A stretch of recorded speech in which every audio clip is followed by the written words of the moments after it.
vem trabalhar.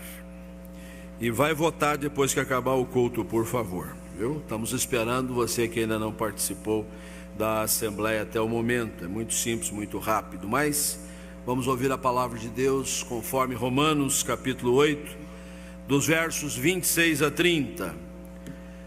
Abra sua Bíblia, por favor. Romanos capítulo 8, versos 26 a 30. Vamos ficar de pé mais uma vez. Vamos acompanhar a leitura. Também o Espírito, semelhantemente, nos assiste em nossa fraqueza, porque não sabemos orar como convém, mas o mesmo Espírito intercede por nós sobremaneira, com gemidos inexprimíveis.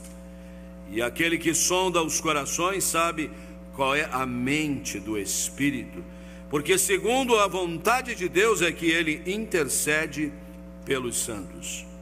Sabemos que todas as coisas cooperam para o bem daqueles que amam a Deus, daqueles que são chamados segundo o seu propósito. Porquanto aos que de antemão conheceu, também os predestinou para serem conformes à imagem de seu Filho, a fim de que ele seja o primogênito entre muitos irmãos. E aos que predestinou, a esses também chamou. E aos que chamou, a esses também justificou. E aos que justificou, a esses também glorificou. Senhor, nossa prece é consoante ao que acabamos de ler. Precisamos que o Senhor nos ajude, precisamos do Teu Espírito, e de maneira muito objetiva, agora quando vamos meditar na Tua Palavra, Senhor. Se o Senhor não abrir a nossa mente, não iluminar o nosso coração, não esclarecer as nossas vidas, nós não teremos, ó Deus, como compreender o que acabamos de ler, muito menos como é que vamos viver. Mas estamos entregues, ó Deus, à ação do Teu Espírito Santo maravilhoso. Assim te suplicamos, em nome de Jesus. Amém. Vamos tomar nossos lugares. Quero falar nesta manhã sobre a nossa fraqueza. A gente não gosta muito de falar sobre a fraqueza da gente, né? A gente prefere estar numa rodinha e falar da nossa força.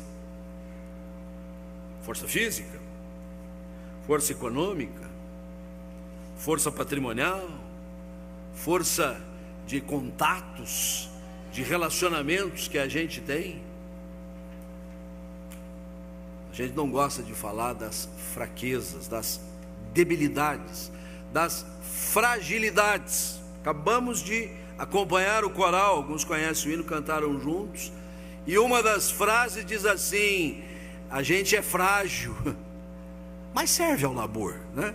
Como ele diz, você é fraquinho, mas vá lá, serve, já que o tema do hino é vem trabalhar, vem arregaçar as mangas. Mas o fato é que nós não gostamos de falar sobre a nossa fraqueza, e em especial quando ela se trata de uma fraqueza interior, vamos chamar assim genericamente. De fato, o que não está colocado aqui é questão de força física ou fragilidade física, força intelectual, força econômica, que você pode mais, que você tem mais. Não. O tema aqui é questões de ordem espiritual e com consequências morais. A nossa índole, do nosso comportamento, do nosso modus vivendi, da maneira como nos relacionamos uns com os outros. E a palavra de Deus está dizendo: nós somos frágeis nessa área. Alguns pensam que não, pensam que são muito fortes espiritualmente, porque oram mais, leem mais a Bíblia, vêm mais à igreja, são mais comprometidos, têm encargos na comunidade. Mas no fundo todos nós somos frágeis. Aliás, o apóstolo Paulo, na carta aos Coríntios, na segunda carta, ele chega a uma grande conclusão quando reconhece que a graça de Deus é que é é o que ele precisa, é o que vai ser suficiente, é o que vai ser bastante. E ele diz assim: quando eu sou fraco, aí é que eu sou forte, porque o poder de Deus em nós se aperfeiçoa na fraqueza. Quando a gente acha que é muito forte, não tem espaço para Deus, para o Espírito de Deus, para o poder de Deus. Mas à luz desta passagem que escolhemos para meditar e sobre essa temática, eu queria fazer algumas declarações e uma rápida exposição do texto, afirmando, primeiro de tudo, que a nossa fraqueza, ela clama pela assistência do Espírito Santo. Não tome a sua fragilidade como um mal, como um prejuízo, como algo que é negativo de per si, como algo que é em seu desfavor. Não. O reconhecimento da nossa fraqueza nos faz buscar em Deus força, no Espírito assistência, em Cristo a salvação. Quando nós somos fracos, então nós descobrimos que há uma outra força que nos move, há uma outra bateria que carrega o nosso coração, há um outro impulso que nos movimenta. E aí é interessante a maneira como o Espírito vai nos assistir. O texto diz que nós não sabemos orar como convém, o mesmo Espírito intercede por nós com gemidos inexprimíveis. Ele sonda os corações, sabe qual é a mente do Espírito, segundo a vontade de Deus é que ele intercede pelos santos. Há pelo menos 3 coisas aqui que nos ajudam a perceber como é que o Espírito nos assiste na nossa fraqueza. A primeira coisa, ele sonda os corações.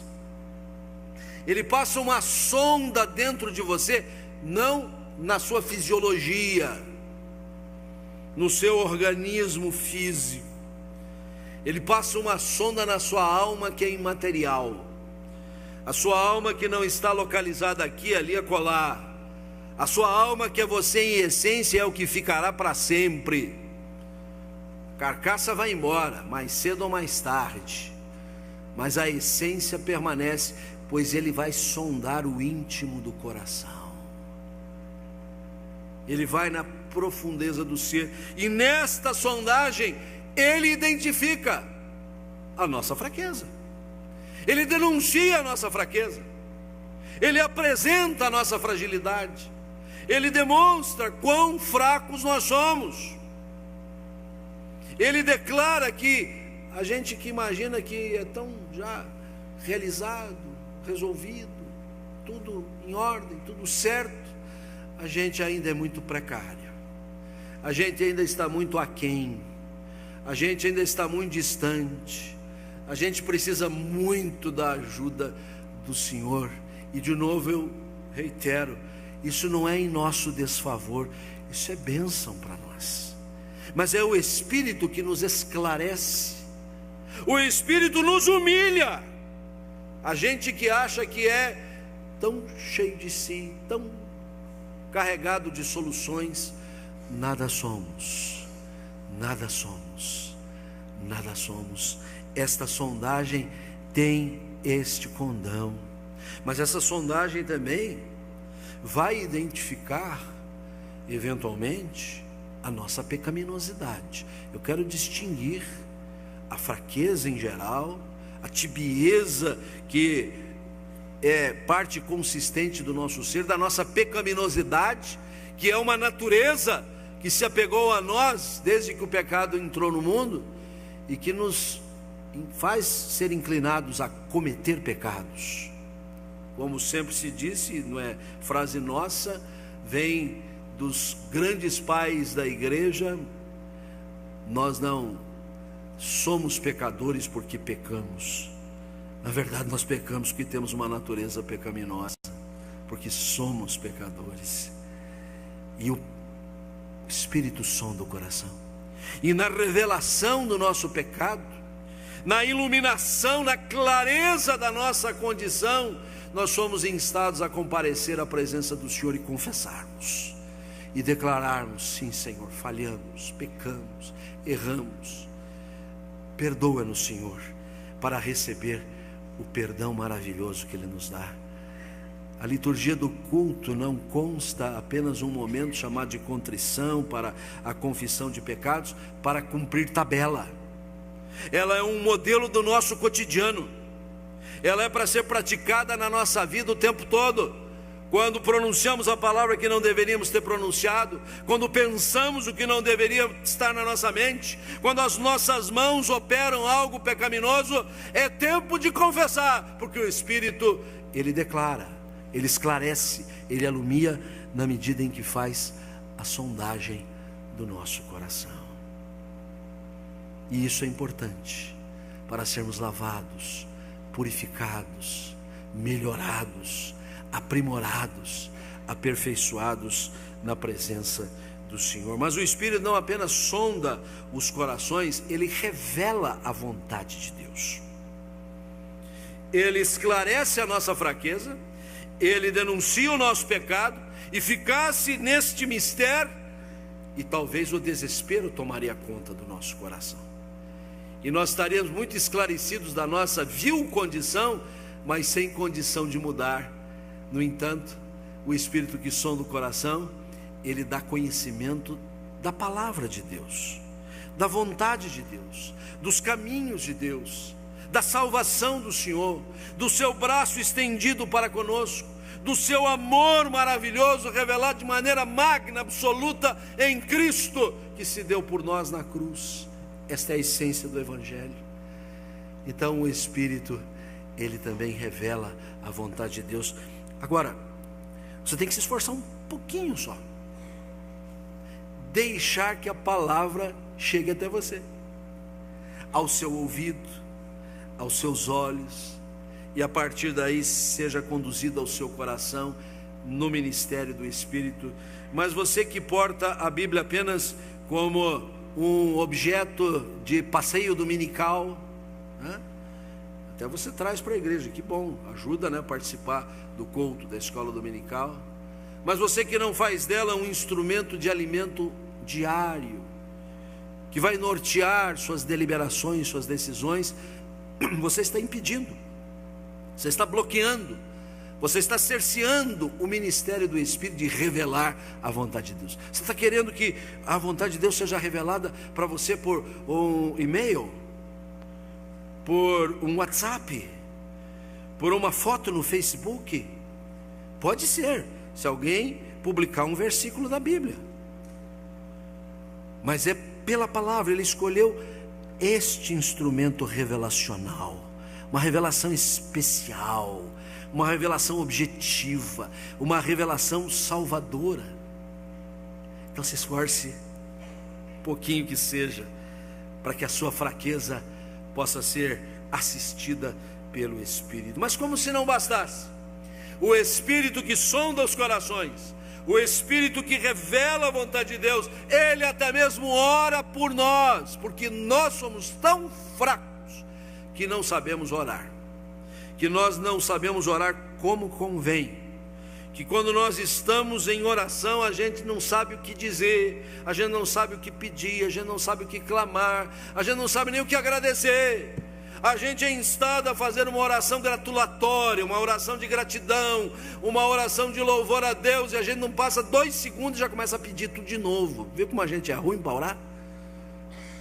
Pedi para o irmão aqui fazer uma oração de confissão de pecado. Ele ora por tudo, mas não confessa os pecados. Pedi para o irmão aqui fazer uma oração de súplica, de intercessão por alguém que está padecendo. Ele ora por tudo, mas não lembra de interceder. A esse ponto nós somos débeis no nosso ministério de oração. Para nos assistir, para nos ajudar, o Espírito, se necessário, intercede por nós com gemidos inexprimíveis. A oração é um meio de graça tremendo, porque não é apenas aquele que ora, o crente que busca a Deus, dirigindo-se a Deus, na sua totalidade, na sua essência. Há uma participação trinitária de Deus muito decidida na oração. Porque a gente ora em nome de Cristo. Ele avaliza a nossa oração. É por isso que a gente termina a oração dizendo em nome de Cristo. Não é para avisar as pessoas que a gente vai terminar a oração, né? Principalmente aquele que ora há muito tempo, quando ele diz em nome de Cristo, fica na esperança que ele vai terminar e dizer um amém depois. É que em nome de Cristo, Cristo está avalizando a minha súplica. O Espírito intercede por nós. Ele orienta a nossa mente. E quando as nossas palavras não são bem posicionadas, Ele interpreta na presença do Pai. E essa oração é uma oração de um filho que se dirige ao Pai clamando. É uma bênção orar. Mas aqui o ponto focal nosso é o Espírito que nos assiste na nossa fraqueza. A nossa fraqueza clama pela assistência do Espírito. Em segundo lugar, tiramos como lição para a nossa vida que a nossa fraqueza, infelizmente, distorce as nossas perspectivas, nos desvia do caminho, nos faz ficar muitas vezes baratinados, não compreendemos as coisas. Eu estou colocando isso porque o versículo de número 28, parece que ele caiu de paraquedas nesse texto. 26 e 27 está falando do ministério do Espírito. 29 e 30, como vamos ver logo a seguir, vai falar sobre a história da salvação, a ordem da salvação, resumidamente. E nós vamos comentar sobre isso. Mas o versículo 22, que aliás talvez seja o versículo que a gente sabe até de cor e salteado, né? Eu começo e você continua aí. Sabemos que todas as coisas cooperam para o bem daqueles que amam. Pô. Mas como é que a gente entende isso aí neste contexto da nossa fraqueza? É que a nossa fraqueza, de tão fraquinha que é, ela distorce a nossa perspectiva. Se não, vejamos como é difícil perceber que Deus só quer o nosso bem. Deus não quer o teu mal.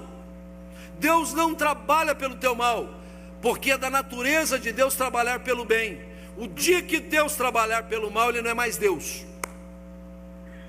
Deus só é Deus porque trabalha pelo bem, até quando se vale de situações más, pecaminosas da nossa parte, e Ele trabalha aquilo e no final é para o nosso bem. Então, se você está passando por uma situação crítica, por um problema grave, por uma tristeza incontida, por uma amargura, por uma dor da alma, tenha certeza, Deus só quer o teu bem. Mas como é difícil às vezes a gente perceber isso, né? Que a gente distorce a perspectiva. A nossa fraqueza nos leva a pensar o contrário. É porque eu fiz errado aquilo, porque lá no passado, porque no futuro, porque não sei onde. Nós damos uma opção de razão para passar, para explicar o que estamos passando, quando bastaria saber, isso de alguma forma coopera para o meu bem. Eu não sei como, eu não consigo entender, na glória quem sabe eu vou saber, mas eu sei de uma coisa, e é por fé. Deus só quer o nosso bem. Como é difícil também saber que tudo coopera para esse fim, até as coisas ruins, até as coisas más, como dissemos, até a crise que você está passando, até a doença de que você está acometido, até o acidente que você sofreu. Depoimento que eu vi ontem, no casamento que estava fazendo em Santa Catarina, de membro da nossa igreja, de uma familiar que numa pegada, ela contou que perdeu uma filha num acidente de carro desses mais banais possíveis. Ela não era motorista, moça de 23 anos, que ficou com uma doença que ainda acompanha ela até hoje, neurológica, e ao ensejo disso, um casamento se findou, o seu casamento se findou. Sim, sequência, uma coisa atrás da outra. E o testemunho dela dizendo, mas eu conheço Romanos 8, 28, pastor. Eu sei a verdade que está ali. Todas as coisas cooperam para esta finalidade, que é o nosso bem, da parte do Senhor. Nem vou dizer mais nada. E por fim, Se a nossa fraqueza distorce as perspectivas, é porque é difícil para nós entender que há um propósito divino. Deus não faz nada despropositadamente. Deus não faz nada assim por acaso. Deus não faz as coisas sem plano. O plano é eterno, aliás, como nós vamos ver já na sequência. A gente é que entra nesse plano a certa altura, no tempo e no espaço. Mas há um propósito divino em tudo. Há uma razão superior em todas as coisas. Mas de fato a nossa fraqueza muitas vezes distorce as perspectivas, e o que cabe a nós é nos entregarmos ao Senhor, para que Ele nos coloque de novo na sua perspectiva, na sua visão, na clareza dos seus propósitos. Nossa fraqueza clama pela assistência do Espírito. Nossa fraqueza distorce as perspectivas, mas o Senhor reconduz os nossos olhares, as nossas atenções para o rumo certo. Mas por fim nós queremos aprender que nossa fraqueza carece dos atos salvíficos de Deus. Nós não podemos nos salvar por nós mesmos. A salvação não é um mérito pessoal. A salvação não é um dia você levantar de manhã e dizer assim: hoje eu vou ser salvo, porque é domingo, porque eu recebi um convite para ir na igreja, porque eu vou ouvir um sermão, porque eu vou participar de um culto, porque eu vou cantar um hino, porque eu vou fazer uma oração. Eu estou no centro. Eu sou o centro do universo. Todas as coisas acontecem para o meu propósito, não o propósito de Deus. Não. Nós continuamos fracos. Nós continuamos frágeis. E por isso carecemos de que Deus seja forte em nós e os seus atos salvíficos se revelem para nós. E o apóstolo Paulo, de uma maneira sintética, mais profunda, gritante, coisa que ele vai desenvolver em outros capítulos dessa mesma carta aos Romanos e nas outras epístolas, mas de maneira sintética ele coloca em 4 tempos os atos salvíficos do Senhor. O primeiro deles, a eleição. A eleição que é muito cara a nós, de tradição reformada, porque é matéria bíblica, e negar isso é negar a palavra de Deus. Ela acontece na eternidade, é da livre e soberana graça e vontade do Senhor, e a nós não nos cabe dizer quem são os eleitos, quem não são os eleitos. A nós cabe outra coisa, que é tornar o Evangelho conhecido. Mas o fato é que nós só somos salvos porque na eternidade Deus nos escolheu, porque se Ele não tivesse feito isso, não haveria salvação para nós. A Ele seja dada toda a honra, toda a glória e todo o louvor. E esta eleição tem o objetivo de fazer a cada um de nós semelhantes a Jesus. Ele nos predestinou para sermos conformes à imagem do seu Filho. Nós fomos feitos à imago Dei, na obra da criação. Não fisicamente, porque Deus não tem dimensão física, Ele é Espírito.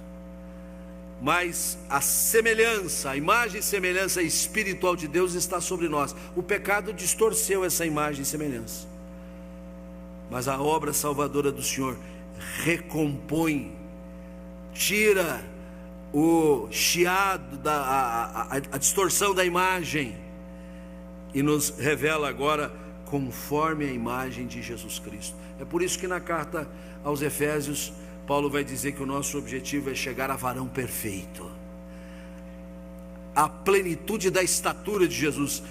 Estatura não é tamanho físico, estatura é tamanho espiritual de Jesus, porque o Senhor nos escolheu antes da fundação do mundo. Mas no tempo e na história o Evangelho chegou até nós, e o segundo ato salvífico do Senhor eu chamo aqui genericamente de evangelização, porque o versículo 30 começa dizendo: e os que predestinou, subtema da eleição, a esses também chamou. Chamou como?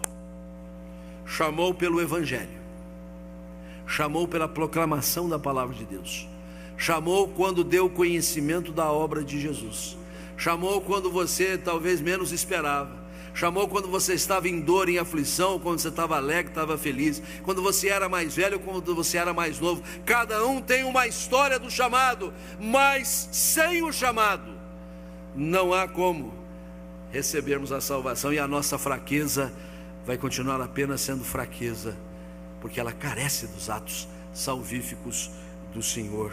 E quando fomos chamados, e respondemos positivamente a esse chamado.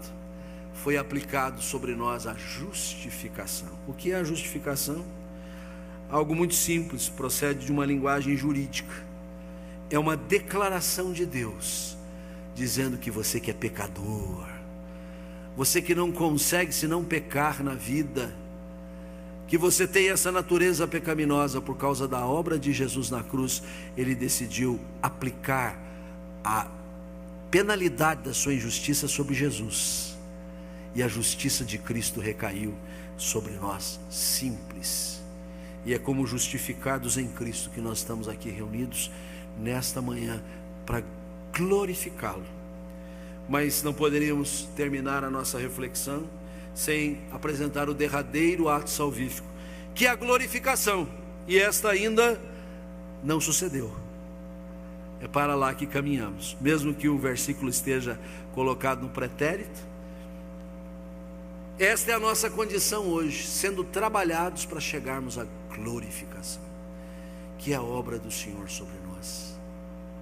Nossa fraqueza é notória. Querer dissimulá-la, disfarçá-la, querer apresentar os nossos predicados, as nossas virtudes, é desmerecer a obra de Deus em nós. Mas reconhecidos da nossa fraqueza, clamamos a assistência do Espírito e Ele nos assiste positivamente. Reconhecidos da nossa fraqueza, a nossa perspectiva tende a se distorcer, mas o nosso Deus prova que tudo concorre para o nosso bem. E reconhecidos da nossa fraqueza, somos acolhidos por um Deus que opera a redenção de maneira plena, a salvação de forma absoluta sobre os nossos corações. Cônscios disso, nós somos chamados a servir, nós somos chamados a trabalhar, nós somos chamados a fazer ministérios tremendos, sermos objetos nas mãos do Senhor de grandes feitos, ou coisas simples, até mesmo como comparecer ali daqui a pouco na nossa assembleia para votar, para dar continuidade ao bom sistema e organização da nossa igreja, a comparecer aos trabalhos da igreja, a emprestar da nossa presença. Tudo tem o objetivo de que nós, assistidos pelo Senhor, não vamos mais revelar a fraqueza, mas vamos revelar a força do Senhor em nós, que torna a nossa condição frágil em força para que a sua obra seja levada avante. É por isso que eu quero convocar você a cantar o derradeiro hino que está programado para esta hora, que é o 312, e dizer que há trabalho certo para você sim. Vamos colocar-nos em pé. Nós estamos terminando um pouquinho mais cedo o culto, para oportunizar você que ainda não votou, dá uma prioridadezinha, sai correndo lá, vota. Quem já votou fica à vontade, para a gente dar continuidade aos nossos bons trabalhos desse domingo.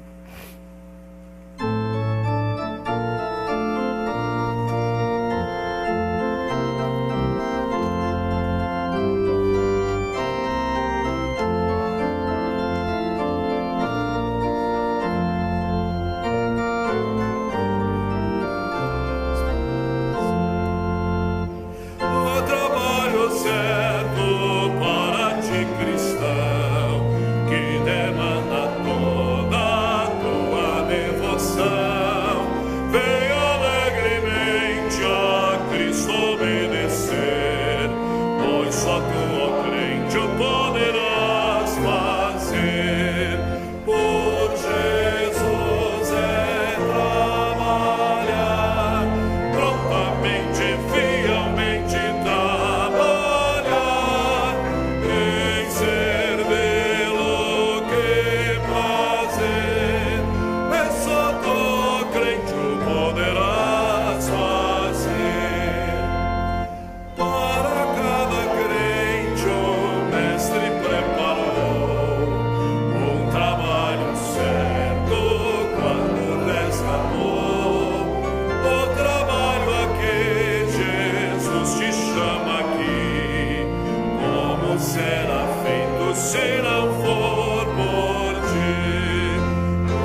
Preste bem atenção nesta última estrofe. Quantos há perdidos sem a salvação, quantos que precisam de consolação, como Cristo os ama, faz-os entender, pois só tu, ó crente, o poderás fazer. Por Jesus é trabalhar, prontamente, fielmente trabalhar, em servi-lo, que prazer, que só tu, ó crente, o poderás fazer. Somos fracos, Senhor, mas tu és poder, graça, misericórdia, bondade transbordantes. E nos lançamos, ó Deus, aos teus cuidados, reconhecidos sim na nossa mais absoluta debilidade, fragilidade, mas sabemos que o Espírito nos assiste, sabemos que todas as coisas têm um propósito divino, e sabemos também, Senhor, que estamos debaixo dos atos salvíficos do Senhor. A nós coube apenas, Senhor, reconhecê-los e não nos cercearmos desta bênção, Senhor, e que o Senhor nos disponibilize mais e mais para o teu serviço. Despede-nos com a tua paz e com a tua bênção, em nome de Jesus. Que a maravilhosa graça de nosso Senhor e Salvador Jesus Cristo, o amor infinito do Pai, as consolações do Espírito Santo repousem sobre vós, convosco permaneçam hoje e para todo sempre. Amém. Por Jesus é trabalhar, prontamente, fielmente trabalhar, em servi-lo, que prazer, que só tu, ó crente, o poderás fazer. Vamos nos cumprimentar na paz de Cristo. Passe lá na Assembleia para votar.